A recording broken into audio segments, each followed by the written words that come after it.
This is DJ. And this is Ish. And this is Season 6 of Pero Let Me Tell You.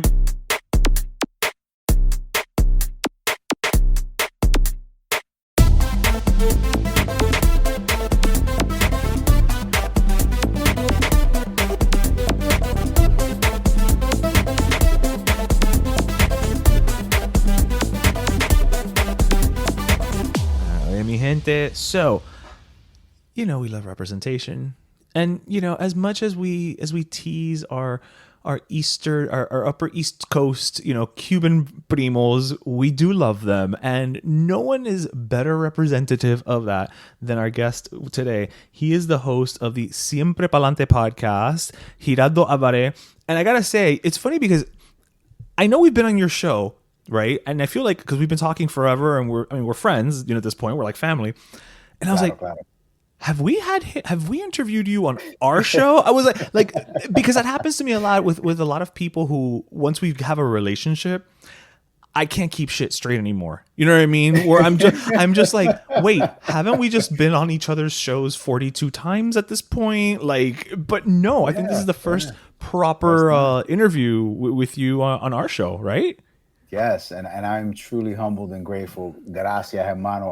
I really look up to you guys as pioneers. I really do, because you're doing everything and anything in the space, but you craft it accordingly to the topic, to the time of day, to what's going on. Big shout out to DJ. We miss you, hermano, but I know you're here in spirit. And yes, I mean, I'm grateful for it, because we had the Rompehielos sessions, which was an IG live. Yeah, that's right. And then after that, we had the official. That's why. interview. Okay, yeah, Mm-hmm. yeah. And then you came down for a couple days, and we hung out too. So that's why I'm telling you, in my mind, we've already got like a proper spin-off. We've been on each other's show 17 times. We've got like a cookbook coming out. Like, in my mind, this is, you know, it's just further down the line than it probably is in reality. But I want to take it back a little bit, you know. So you are a host of the Siempre Pa'lante podcast, and I know that you're about to enter your third season this fall. But, you know, again, we're all about representation here, and I think that's one of the things that you do so well on your show is, you know, you bring in that Latino representation across. I mean, you're Cuban American like us, but you really have gone out of your way to have a good cross section of Latinidad, as they say. And so I kind of wanted to take a step back and ask you, like, you know, what was the initial germ of the idea, like, for you to start the Siempre Pa'lante podcast? Because, you know, it's one thing to be like, okay, I'm gonna start a podcast. That we all know, everybody during the pandemic was like, I'm gonna do a podcast. But it's another thing to have one with vision. And I genuinely do believe that one of the reasons that I enjoy yours so much, and that our listeners will as well, is because there is a vision. It's not just, let me start a podcast. It's let me start a podcast with a purpose, as cheesy as that may sound. But I genuinely believe that that's, you know, what I get from you. So tell us a little bit about, you know, how this all started for you. Well, thank you. That's an amazing question. And I love answering these types of questions, because it really starts at the genesis, right? How everything started. And before the pandemic hit, actually, and this is 100% real story, I woke up one day and working in corporate America, and I still do, but Pay those bills. Oh, yes, hermano, no, dímelo. It was, I looked in the mirror and I'm like, what more am I doing to ensure that people are being represented, the Latino community, the Black community, brown, indigenous, Asian, you name it. What am I doing in my space? Because I'm already doing things. All right, I give back to the community and I give my time where it's needed and I mentor, but it wasn't enough. And a good mentor of mine, we had this conversation. I was telling him my feelings. He goes, you're bigger than what you do now. I see that in you. Try podcasting, maybe try doing speaking. And yes, I ramped up my speaking engagements. I started doing different things where I go to schools but it still wasn't enough. And then I was looking at what's going on in the world around me. And I'm like, if you want to inspire change, then be about it. Don't just talk about it, be about it. And it took me on this path where I was like, you know what?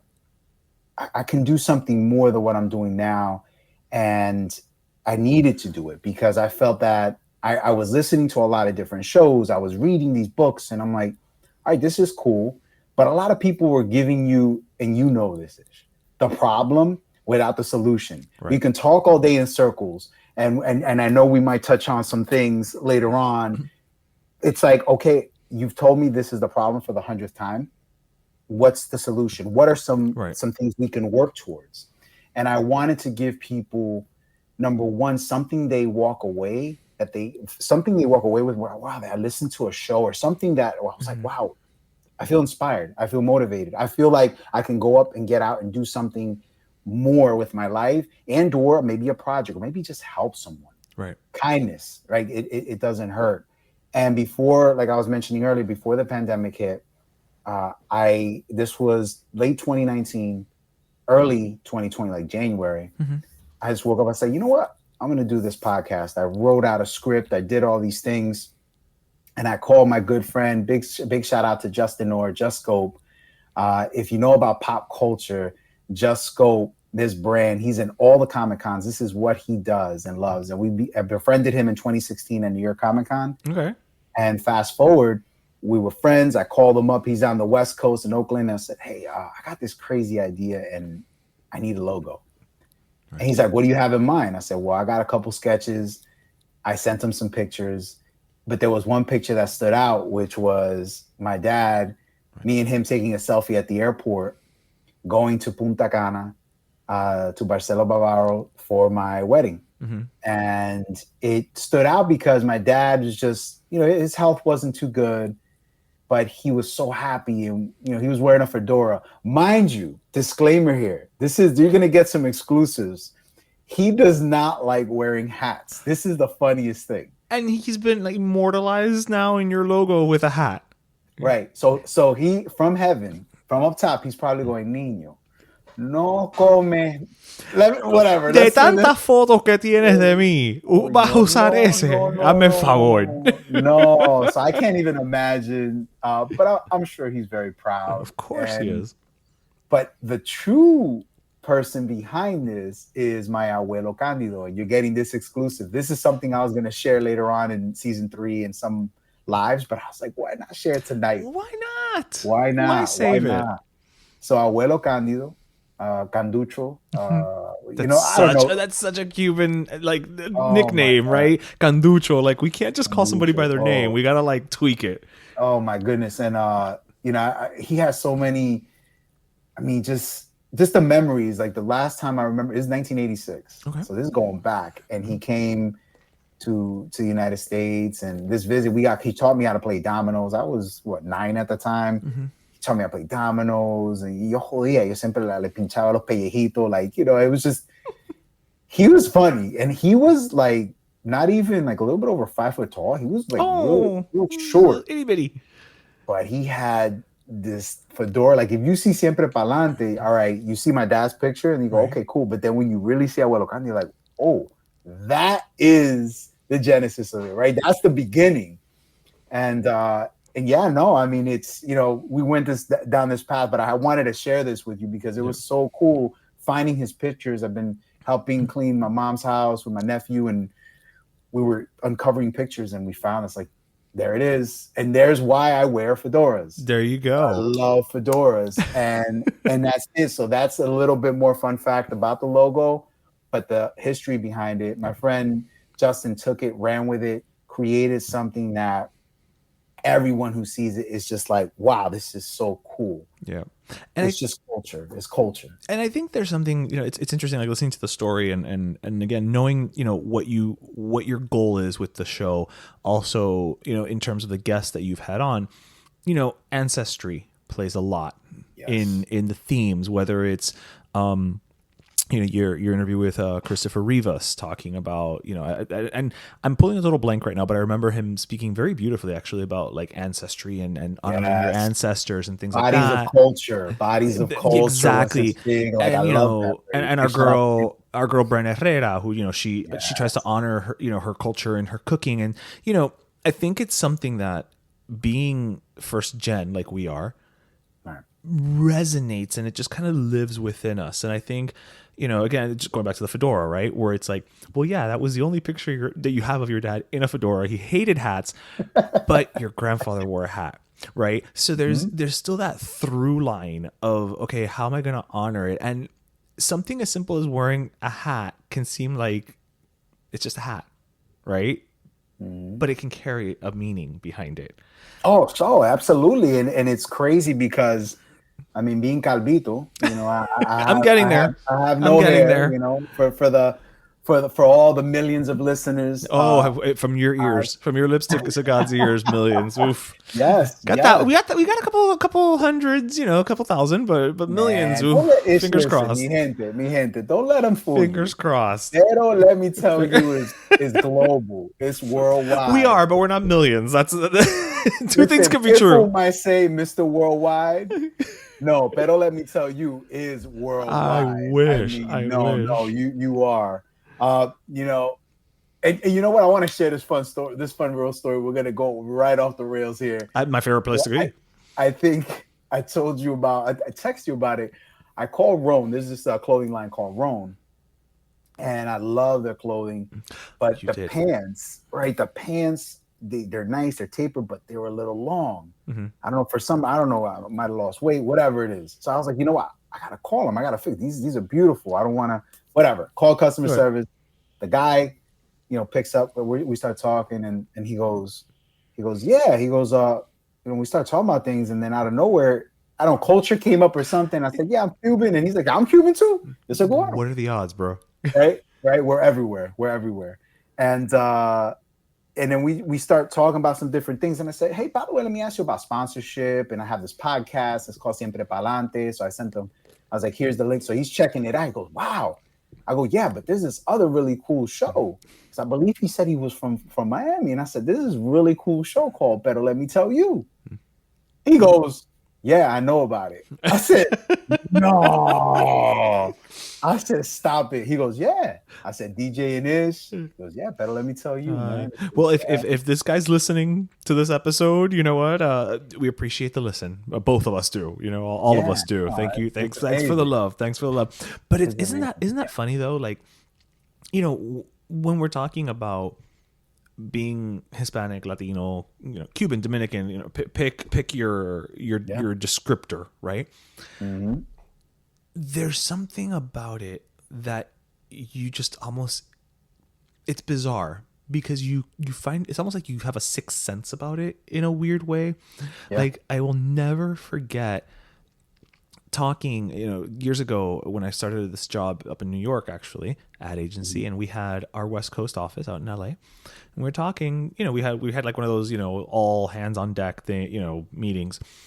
And, speaking to the lady out there, Madeline, I mean, it's and her last name is Benefla, right? Oh, so yeah, Madeline Benefla. Wow. Like you can't, it's very white. It's very, it doesn't sound ethnic, right? Yeah. But I remember after hearing her talk for a little bit before, the actual meeting started, I was like, Mad, where are you from? She's like, no, I'm Cuban or whatever. And I was like, I knew it. Like, and it's weird because I had never met her. The name wasn't something like Carmen. Que tú diga, bueno, okay, there's an element of Latinidad there, but there's just something about it that we all somehow figure each other out. And I don't know what it is. Like, what do you think it is about that? Because, you keep hearing about representation, but it's like we all kind of get each other. So we know what's what. The outside may not. Yeah. Why do you think that is, that we just kind of we pick each other out, even if it's not quote unquote, as obvious as you think? I feel we all are like tapped into the force. All you pop culture geeks out there, I'm a geek to the death. I still don't know how the hell you and I did not run into each other at Comic-Con last year. Yeah, we did cross paths probably because yo estaba por un lado y tú estabas por el otro. Eso estaba repleto, bro. Like I was there for 3 days. My feet still hurt, and it's been almost a year now in October. So my feet are still hurting from that weekend. You coming out this year or what? No, I can't make it out this year. I'm actually going to be there the weekend after going to a concert. So, but yeah, I want to go back and I want to do more Oh, cosplay like I did last year. That's another reason why I wore boots the entire time. Yeah, that'll do it to you. That'll do it to you. But yeah, I mean, I feel like we just have this thing, you know, and when I say we, Latino, Latina, Latinx, Hispano, Mexicano, Chicano, like there's so many phrases. Like I gotta throw that out there because it's interesting. They're labels, but the labels don't define us. And one of the beautiful things that I love when I go to Miami is it's not like there's so many Latinos that I'm Cuban, I'm Colombian. Correct. We say it all the time. Mm-hmm. And I love that because there's no, this is where my country's from, my origin, my culture is, but it's just different. But when you go somewhere else, it's a whole different thing. But I feel like the vibe, I feel it's something that people say, like it's almost having los satélites, the radars, like always on. You got the antennas, right? And you listen to something, you go, wait a second. In all fairness, though, Latinos always have satélite because that's how we get the best chisme. So, you know, that is part of the culture in and of itself, my friend. Okay. Well, I'm gonna say this. It reminded me of one of my favorite episodes. A lot of I love all your episodes, but Gina Torres. Oh well, of course, the queen. And there was a conversation that DJ was having, and correct me on this. I'm tapping into that. I have a horrible memory, so I'm going to totally depend on you. Okay, here we go. So there was a scene in her show, and ella dijo algo que it was a food. It was a Cuban dish. Yes, ropa vieja. Ropa vieja, and the way she said it. Yep. And that's another thing right there. Big shout out to Gina Torres. Yes, of course. I don't know you yet. I will meet you someday. Yet is the key phrase there, sir. You are amazing. You are the epitome of representation. You are what it is to be a woman of color with power, with just influence, you're an inspiration. Yeah, dignity, grace, intelligence, charm. I mean, pick an adjective. She's got it. Throw it all there. Yeah, and I love that. That's one of my favorite episodes that both you and DJ did. I have to say that's one of our favorites too, just because that was like, oh shit, this is for real. Yeah. you know. Well, actually, you know what? Let me flip it back on you because I mean, you've had some great guests on your show. You know, I mentioned earlier like Bren Herrera, Chris Rivas. I can't remember his name right now, but the creator of the comic book La Boriqueña. Oh, Edgardo, my man, Edgardo Miranda Rodriguez. That's why I couldn't remember, man. That's a lot of names. Like that's a lot of names for me to remember off the top of my head. But you know, who would you say is probably, you know, and I'm a big believer in putting it out into the universe, right? Like let's manifest here in this episode, right? Who do you think would be like your ideal, you know, guest to have? And I'm hoping, you know, obviously I'm going to tweak it a little bit. Who would be your ideal guest that would not be the quote unquote obvious choice, right? Because I think like when you're talking about like in the Latino space, you know, everybody says like for us, for example, it's like, you know, Gloria and Emilio, a Pitbull, you know, like there's certain names that always are going to rise to the top because they're the bigger names. But, you know, who do you think would be like the one that people would go, oh shit, yeah, that would be really interesting, like unexpected. You know, I told you I was going to throw a curveball. I know I have a running list. I really do. There's quite a few. To me, one of the things, and in the show, you see that it's intentional. Yes, it's intentional. Absolutely. When I pick the guests, you see a lot of women of color. You see everybody feeling part of a community. Yeah. And to me, it'd be interesting. And this is something like, and I thought about it because I'm like, I always look at it. I was like, I'm curating my show. Who am I going to have? Who's this? Who's that? Who's that? And, you know, Billy Porter. Okay. That would be a very interesting interview. I don't know if you'd even be able to get a word in, though. Right. Because Billy would come in guns a-blazing, right? Like, he'd be like, let's do it. Billy Porter, I just like what he's doing in every space. Oh, yeah. And it's not, and I say this because I had an interaction with someone. It was a little weird, and I'm not gonna say names or anything. Yeah, we're not that kind of show. We're not TMZ. No. But the person, really cool. I still don't got any problems. But they came up to me and they said, "Hey, something about the show." And I was at a festival and I saw them say, "Hey, what's going on?" And hey, when can I be on your show? I mean, is it all Latino? I mean, is it just a Latino show? And then they threw out the R word, race. I don't know. Oh, okay. Yeah. I'm like, what? I'm like, that's the last thing the show is. I was like, have you looked at my guests? Right. Have you heard my show? Right. And they're like, and they stopped, and I said, last time I checked, if you look at episode 13, season 2, and this is just one, right. We have one of the first African American woman who was, who is the great granddaughter of Uncle Nearest and whatever. And then I was talking to my friend about it because I was co-hosting this festival, and he's like, "Hey, don't take it serious." I was like, "Nah, man, but you don't just throw those words. You don't throw words like that." Yeah. And I forgive. Like, I forgive, but I don't forget. But that's important that you're going to encounter that on a daily basis. Like, people will judge, I've had that happen, but that was like the first time in a long time ever. I don't even think, like, it was weird. It was like a surreal experience, right? Yeah. It's because somebody's saying something and I'm like, I'm the furthest person, because I can't even say the word. Look, I struggle to even say it because But it's so funny though to me that happens, and it happens to us not so much anymore, I don't think, but particularly on social media, it has happened to us where I don't know. This was years ago, and I'm the one who. I don't pay attention to negative people because social media, comments, whatever. Pero and neither does Darian. But hay días que te pisen el gallo, right? Like, there's just a day where you're just like, today's the day. You know what? I'm not having it today. And somebody said something to the effect of like, oh, well, it's, you guys just focus on like, white people or something to that effect or whatever, right?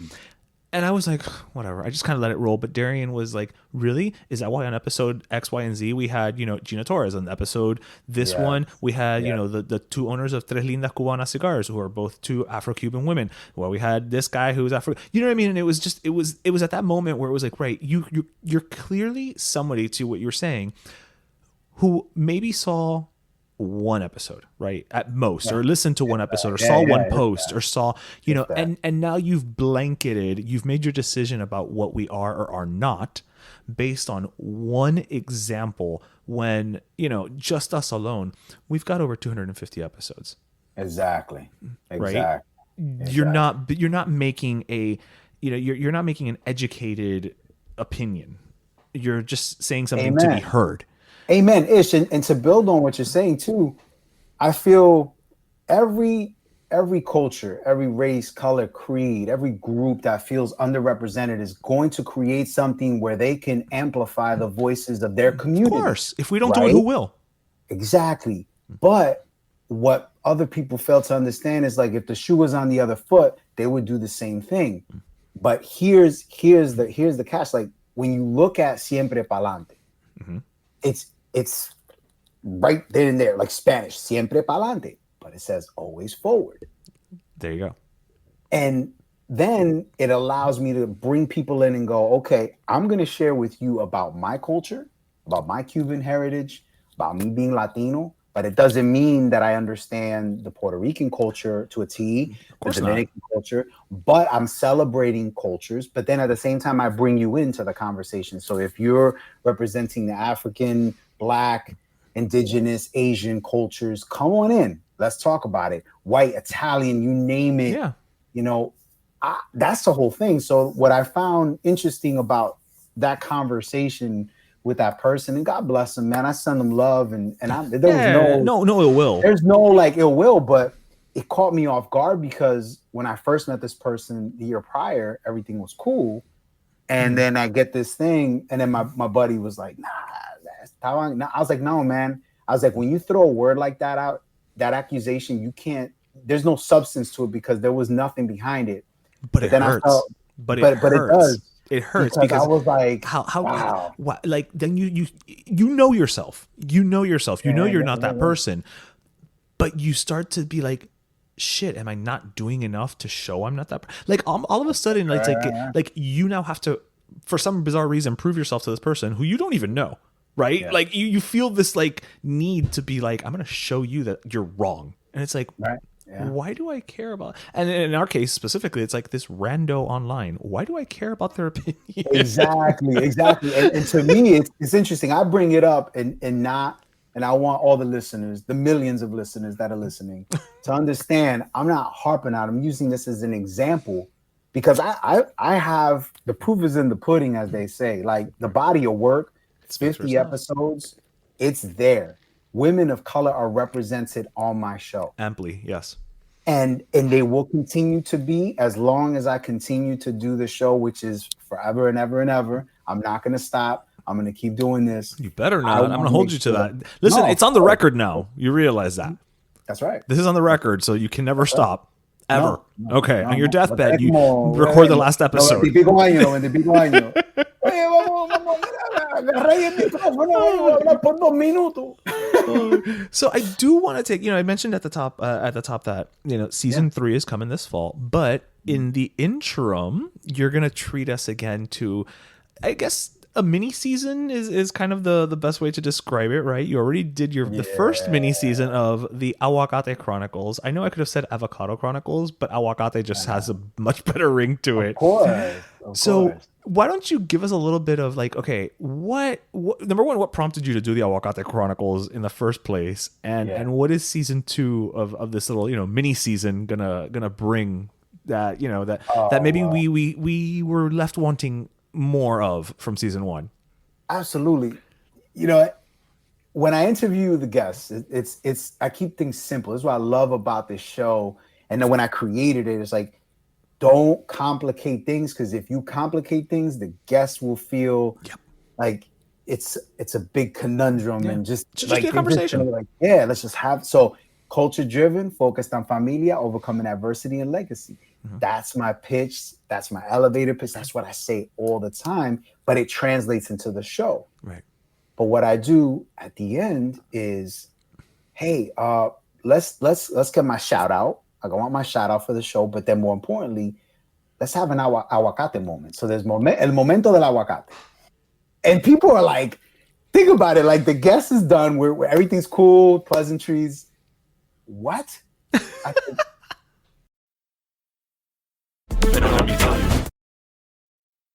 The holidays are here, and it's time for all of our favorite Cuban traditions. Lechon en la caja china, crema de vie, all the flan. And this holiday season, make Kawi Lemon Lime part of your celebration. For 75 years, this refreshingly crisp soda has used the same exact formula since its creation in Cuba. O sea, you can't get more Cuban tradition than Kawi Lemon Lime. Así que, this holiday season, make sure to include the authentically Cuban taste of Kawi Lemon Lime in all of your fiestas navideñas. Find Kawi Lemon Lime in stores now.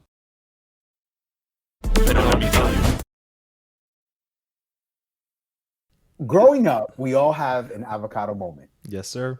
Always. There's a favorite dish, food, dessert, you name it. Whatever's in the household, that has to be something in the household, because se va a formar un tremenda pelea, and the guests are like, wow. So they share their favorite dish, their food, their snack, whatever it is growing up. I took all those segments and I had my amazing editor, Santiago, chop them up. And then I said, wow, I can do something really cool with this. So I created the Aguacate Chronicles. So I invited my friend, Deiso el Afro-Caribeño, for season 1. And we spoke, almost 2 hours.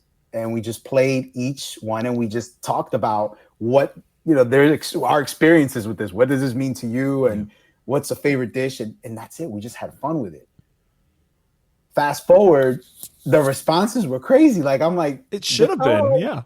It was like, people were like, oh, I love this. I love how you guys are just having fun. I'm like, well, I have fun throughout the whole show, but this was more relaxed. Yeah. Say more, kick back and enjoy. And I kept it going. So for this season, I went from 13 episodes to 28. Oh, wow. Damn. Okay. I jumped. I Congrats. mean, and then in between, thank you. It was, it's a little crazy. Hence, there's just everything's pushed a little bit more this season. Quality takes time, my friend. Amen. And so there was some part 1s and 2s with the episodes, but what I did was, again, craft those little segments. Now we got 28. What I did though is I got a good friend of ours, Renata. She is a chef, but she's also like a Renaissance woman, Brasilera. Okay. Renata. And we spoke for almost about 2.5 hours. Caray. 3 hours. No, wait, it was over 3 hours. Wow. Yes, that content's getting chopped up as we speak. Well, not as we speak, because when you listen to this, you already heard it. What am I even talking about? No, you probably already heard it. So for this, you've heard it, and you're gonna love it. But yes, Aguacate Chronicles is gonna be something that it continues to live because it's food, it's fun, it's recipes, it's history, it's experiences, and she brings that whole dimension of the cooking aspect. So all the experiences she was sharing is sharing is just amazing. So yeah. It's interesting you say that because to me, the Aguacate Chronicles season 1 really did feel like, I'm gonna describe it and it's gonna sound weird, but go with me. It felt like an audio version of just having dinner with friends. Yeah. Right? Like I was not, well, actually sometimes I was eating, I'm not gonna lie. Sometimes I listen to you in my kitchen while I'm cooking and I'm eating. But it was like sharing a meal with people that I know or that I want to get to know. I just said no a lot of times in one sentence. But it really did feel that way. And I you've used the word, and I think it's very appropriate, intentional. And I think that comes across, specifically, not that it doesn't come across on the regular episodes, but I think with the Aguacate Chronicles, because again, it was a very focused, it was like, this is literally every episode is going to follow this, format about the food and the favorite, favorite, etc. It was so intentional, but so relatable. And I think that's something that goes across the board with all of your conversations, which is, to your point earlier, these are people from all walks of life. It's not just cookie cutter. This is, the same type of person, the same type of career, the same type of artist. It does go all across the spectrum. And yet I can still relate to every single one of them. Thank you. It's a credit to you, first of all. So much, though, to hear from people, but to hear from the Beto, let me tell you, family, the OGs. Like, my head is going to be so big after this interview. I'm going to be insufferable. No, listen, it's not easy. You know this. I know this now. It's not easy what we do. We make it look easy. Oh, yeah. The end product is easy, yeah. But the behind the scenes, the juggling, the doing this, doing that. I mean, big shout out to Ping Pong Pollo. Because we like to keep ourselves crazy. That's why we have Ping Pong Pollo. Yeah. And a lot of people tell me too, like on the side, I'm an adjunct professor. I also, I'm trying to build up this media platform. I'm doing sports. I'm in the sports industry now, trying to do more interviews. Tú estás en todo también, because I see you when you post. I see when you post. You're like, I think, honestly, you must put your Metro card through the paces, because there's no way you can be at that many places all across the damn city without jumping on the subway every 10 minutes. Like, it's you have to be doing that. Like, there's no other way. It's fun. I mean, and yes, it can get challenging with, number one, I never forget, and at times my wife does remind me, big shout out to Andrea, I love you, that I am a husband, but a father also to a beautiful my little bean, Ariana May. How old is she now? She's 4, going on 16. Oh, I feel bad for you, my friend. Esa chiquitica es cubana. Candelita. De Cuba, Ecuador, y Colombia. She has 3 of the best worlds. Right? That's a mix, man. No wonder she's 4 of each. 100% of each, right? There you go. So she's 300%. 300%. And she's coming. World, be ready. Porque ella, viene con todo. Afuera con la navaja, like my dad used to say. Let's go. Let's go. You want some Cuban sayings? Let's go. Ahora estamos comiendo con manteca. I Eso, love yes. it. I love it. Yes. But yeah, man, and the Avocado Chronicles, fun. Thank you for saying that. Because to me, guests, my goal is to give guests therapy. And give them free therapy to let them talk about things because I can't pull it out of them. Right. I gotta let them feel comfortable and share it openly. Like they have to be, because every guest and a good majority, you know this from your experiences, man, 250 plus episodes, you talk to people and they start with the simple responses, some of them, and they'll give you like the elevator pitch. Yes. They'll give you like, oh, so who is this? And they're done. Right. And I'm like, I'm not letting you off the hook that easy. We still got like 20 minutes here, my friend. Let's keep going. Like That's it. And to me, I find joy when I hear someone in the interview go, wow, I haven't thought about this in years, or I haven't shared this with too many people, or this is something very close to my heart. It means a lot. It literally is like an adrenaline rush. I'm not showing it, but in my mind, I'm like, boom, I got it. I got him. And then to me, some of the favorite things. So now I'm thinking back of the conversations we had. The main episode when we recorded for Siempre Pa'lante, when you were talking about your family, both you and DJ, when you're talking about abuelita, when you're talking about abuelito, you're talking about the origin. That to me is priceless, because now I have just given you the most beautiful gift of a time capsule. Yeah, that you can go back and go, wow, you know what? Let me go back and listen. And it's because we don't do, as human beings, we don't do a service to each other as far as documenting our history better. We need to do better at that, all of us. Yeah. Our family trees, our stories, our los refranes, all that. But I think a part of it is also, and I was going to ask you, you brought up your little girl, and obviously legacy is a big thing. I was going to ask you, like, what do you see as the legacy of Siempre Pa'lante? But I wanted to touch on what you were just saying, which is we have to do a better job of keeping those records. And I think for so many of us in this country, it's difficult for many reasons, but not the least of which is that our records are in other countries where it is not readily available. You hear people, oh, I can trace my roots back to the Mayflower, and things like that, where it's like, well, yeah, because if you can just pick up a phone and call England, and do that family tree, sure, yeah, you know where you come from. We can't call Guanabacoa and ask, That's so true. Right? And so there's always an element of that for me, as you bring up like grandparents. Like I lost my grandmother, she was the last one this year. And oh man. It's just one of those things where it's like, yes, she was in her 90s. I mean, it was like, it was bound to happen, right? I mean, it's gonna get there for all of us. But then you really start to think of like, legacy and history and why am I doing this, right? And it's, for me specifically, sometimes I think, I'm doing this because they came to this country to ensure that we had a voice, to ensure that we had the freedom to express ourselves, to ensure that we could grow up, to be what we want to be, right? Like I know it sounds very, very pie in the sky, but in this weird way of just having this little, dog and pony show, as I like to say, with the podcast, in a weird way, I'm kind of fulfilling the promise that, not just her, but like essentially all four of the, my grandparents, with bringing my parents and their siblings here.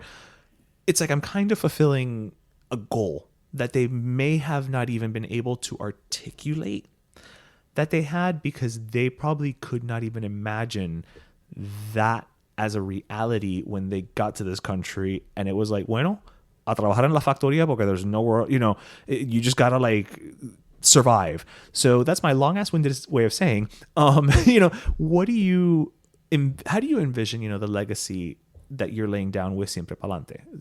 Again, tying it back to grandparents, your daughter, just how do you think you're kind of tying all that together? That's deep. And que Dios la descanse. Ella está ahora con papi jugando dominó o Oh, tomándose un she's cafecito. no. He no. He's trying to play dominoes. She's just bossing him around. There you go. That's There you go. I mean, and and that's the beauty. how they were together for so many years. So it worked. Wow, that's so cool. That's so Yeah. cool. And you know, to me, it's interesting because our ancestors are spirit guides, and they bring us together. Mhm. I'm a firm believer of that because who would have thought, like you said, when our grandparents, great grandparents, parents, our families came here, can you honor they can't even fathom. We're over here talking virtually, right? We're having this session, we're doing this episode for, you know, we have platforms to amplify our voices for representation, but not only that, we're having fun while you created Ping Pong Boyo with DJ. I'm over here creating this platform and doing different things and co-hosting events, and my dad is like on a sticker and on shirts. And it's like, I mean, who would have thought, right? Your old man could have never fathomed that he would be a logo, right? You know, and he would be so against it. Like, he would, yes, he would. But no, to get back to that legacy question, it's how do you? It's something that I love asking that question, but then to answer it is you honor the legacy, because I am the son of Cuban immigrants who came to this country more than 50 years ago for el sueño americano. I am el sueño americano, living proof that it still exists. As some people might think it doesn't, I am proof. We are proof. You are proof. DJ's proof. And how do you honor that is you document and you pass down the stories. And to me, this has been such a beautiful journey because now I have something that I can give to my daughter and say, Ariana, you want to continue with this? Great. By the time she's older, it's going to be an empire. It's going to be something that people going to be like, wow, like, you don't know who Giraldo is? And then you and I will be on a yacht with DJ and the family and smoking cigars and having fun and go and just living life, because it's meant to be that we're striving for these things. Right. But we don't have that in mind. That's the funny thing is we don't have that in mind. When we're creating this, we're creating it for the common good. We're creating it for our families. We're creating so that the name lives on. Yeah. So that somebody, and not just family, because think about how many people we inspire that listen, that are going through something. To me, that's even more powerful because they didn't have someone to guide them or coach them or give them advice or to be there. And for us to have that power in such a positive way is so mind-blowing. Like to me, when I get random messages or I get someone telling me like at an event, hey, I heard your show. Thank you. Isn't that the best?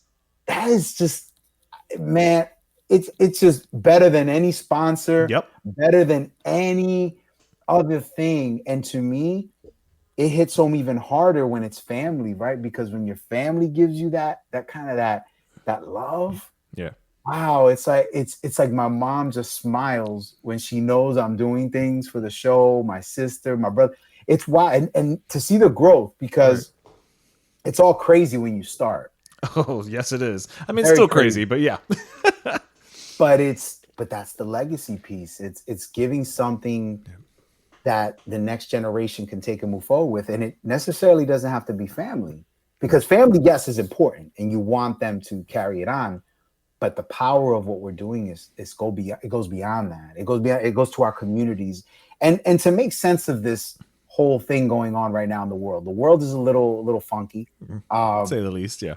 In this country, and where people either are too afraid to say something because they'll get canceled or they'll be, whatever. But then you have other people that are saying things that too are much. Like, so where's that fine line? Where's that in between?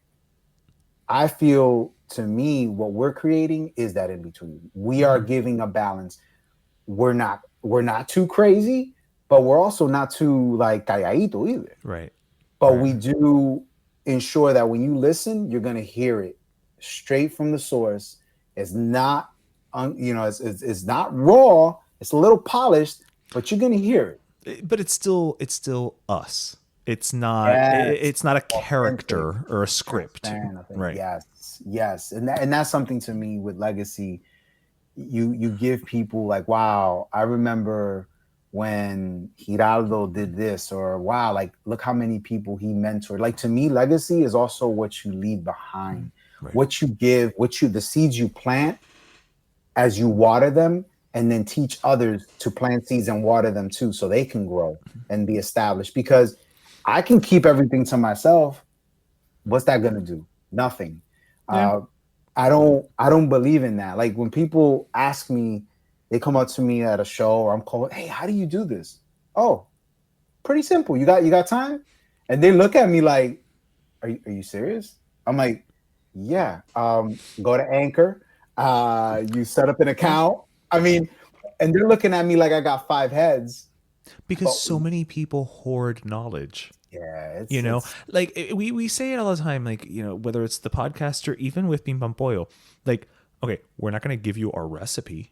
You know what I mean? Like at the end of the day, but if you have a question, yeah, this has X amount of ingredients, or, oh yeah, no, this is double fried, or like we're not going to sit on some type of throne, and be like, no, we can't tell you. No, we can't tell you. And it's like, there's a difference between helping someone and, then shooting yourself in the foot. And I think, to your point, that is about legacy. That is what you leave behind. Look, we all want to be successful. Nobody wants to be poor. Nobody wants to be unsuccessful. You know what I mean? Like let's brass tacks it, right? Nobody wants to be that. But I think that if you, at the end of the day, are remembered as someone who gave back and as someone who was kind and giving and just a pleasure to be around, yes, that is probably what people will remember most, versus, oh, he had a 72-room house and a 6,000-foot yacht, and you know what I mean, all this craziness. And that really is what you're doing with your show. You're really sharing that knowledge across, your experience, but also other people's experiences. And then you're sharing it with all of us. So all that's a long-winded way of saying thank you, sir, for as we wind down this chat, thank you so much for starting Siempre Pa'lante, because I think, you can always make the argument that, oh, there's so many podcasts and there's so many. Sure. Yes. And there's a hell of a lot of content now. I mean, we say it, I think, every other week on our show, there's so much content out there, like to the point where when people tell me, oh my God, I saw this new show, I've started telling people, I'm going to stop you right there because I'm not going to watch it. Like, it's not, and I swear to God, I did this the other day. No, it's true. It's not because I don't like it. It's not because I don't trust your recommendation. It's just that, you know what? I still have a backlog of things I have, quote unquote, have to watch from 6 years now. So I'm never going to get to your thing. Just save your breath. Let's go have a drink instead. Like, it's not going to happen. But when you create content that is specific and intentional and has vision like yours, you're doing the good work, and you definitely deserve, as much exposure and the platform as you need. I don't want to say as you want, because I think that what you're doing is more about like, how much space do I need to adequately get the message out? It's not how much space do I want. It's what is necessary for the intention, for the goal, for the legacy. So thank you for that, man. No, thank you, man. It means a lot coming from you. And I know DJ's here in spirit. You guys inspired. You're part of that inspiration, because we don't have enough shows with substance. Like, you talk about how many shows are out there. Yeah. And it's good to have shows that make you laugh, dude. We want to shut our brain off once in a while, of course, right, or serious shows, or and I'm just gonna say it, better let me tell you, brings you all that. Right, that's tough to find in itself. That's why your show's so good. Oh, stop. But overarching, man, like when you think about the shows, a lot of these shows, there's just feel hollow. Yeah. It's almost like I listen to the first, I'm listening to the first couple minutes. I give shows a chance. Yeah. And I'm doing errands. I'm outside doing yard, whatever it is. I go, let me give the show a chance, because you want people to succeed. Yeah, that's true. I'm rooting for people, but then when I'm hearing stuff and I'm like, wow, like this is such a waste of time. Like, okay, next. But I do curate, and I have my list of shows that I do listen to, and it's religious. And yes, there's shows that I just like, people will tell me, and I'm like, that's cool. You know, I'll give it a chance, like you said, but I have my core, because I know what I'm getting. And I feel like that's the message to everyone out there. Love what you enjoy, you know, or just listen to what you enjoy, right? Yeah. If you love something, go down that, great. And I intentionally create the show's catalog so there's something for everyone. And I learned that from both you and DJ. So I will say I like the idea of what you're saying, like there's something for everyone, because we try to do that too, but at the same time, I feel you also adhere to the principle that we adhere to, which is if you're everything to everyone, you're nothing to no one. So I feel like you do a very good job of curating so that it doesn't just become this like, I'm just, you know, beige, you know, or like, you know, you always have to have a voice. But yeah, man, again, just, you know, thank you for putting it all together, you know, for what you do. And I know you said that, you know, we inspire you, but you inspire us too, you know, because we're a 2-man show here. So we can always pound things off back and forth on each other, but you're a one-man band. And that is a hell of a thing. Like to do all this on your own, like, oye, te la comiste, you know, that's just, Gracias. Well, it means a lot. Again, I couldn't say this enough. I'm really honored to be on the show. And listen, this is not the end. I know we'll be back doing some more things together. For sure. Yeah, I gotta crash one of your ping pong pollo pop-ups. That's a tongue twister. That is a tongue twister. Pop-ups. We should make it like a thing. If you can say it 5 times fast, then you get like a free thing of wings. You know, we'll make that a contest for someone sometime. Oh my goodness, of course. But definitely, thank you, Ish. This really means a lot. It's when you look at shows to be on, mi gente, this is the show to be on. Unless you're gonna be on Siempre Pa'lante. That's the other show to be on. There you go. All right, man. Wait, un abrazo. You know, again, can't wait to hang out in person again, honestly, because it was fun hanging out with you the last time you were down here. I'm due for another Miami visit. So I'm due. And hopefully I can get it in this year. But I'll definitely let you guys know. Let's do it. All right, Pablo. Un abrazo. Gracias, man. Pero Let Me Tell You is co-hosted by Darian Borges and Ismaeliano, produced by Ismaeliano, and our theme, Pero Let Me Tell You Freestyle, is composed by Michael Angelo Lomlaplex, the official gay guy. And don't forget to subscribe and leave us a review on iTunes.